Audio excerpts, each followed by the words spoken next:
Suicide ain't my thing. We're backing off. It's very important when you approach any encounter in this game to plan. You spot anything? Plan. It's all about planning. Careful.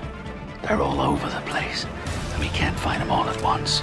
That had to hurt. No one dares come here and challenge us! Yeah, we're strong. We got metal giant. Neutralize all mutant intruders.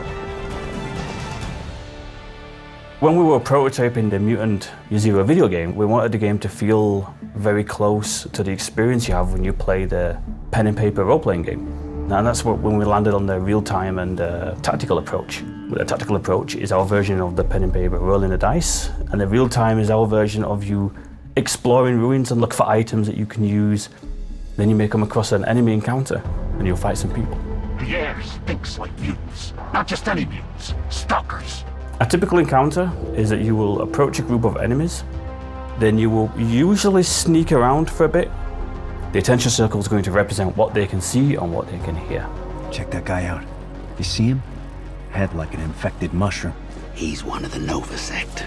Stealth in our game is about intel gathering. Gathering as much information as you can about the enemies you're about to face, so you feel like you can prepare yourself to take them on. Hear my voice within your heads. And then once you know what kind of enemies are here, then you'll probably look at your mutation loadout and make sure that you've got the most optimal mutations equipped. Different combinations of these mutations will allow for different types of benefits. So for example, if you've got the Dux's Mothwings mutation, which allows you to fly, then you best equip a passive mutation which allows you to get a super high critical chance from high ground. That's the perfect combination. So now I can get high whenever I want and get really high crit bonuses because of my second passive mutation.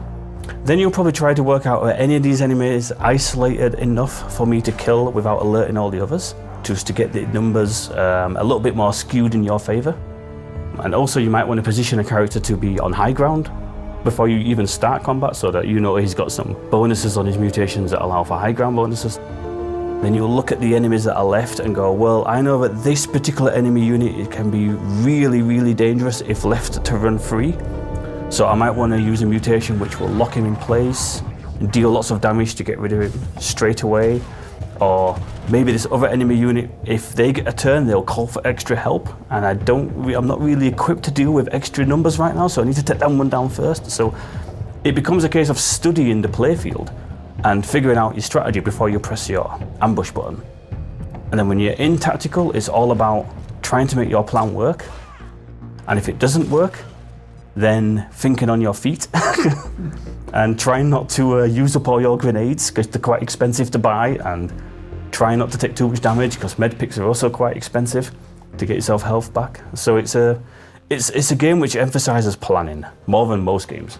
And I think that's part of our strength, that it's a game which demands that you approach situations in a clever way, because if you're not clever, you'll just be punished.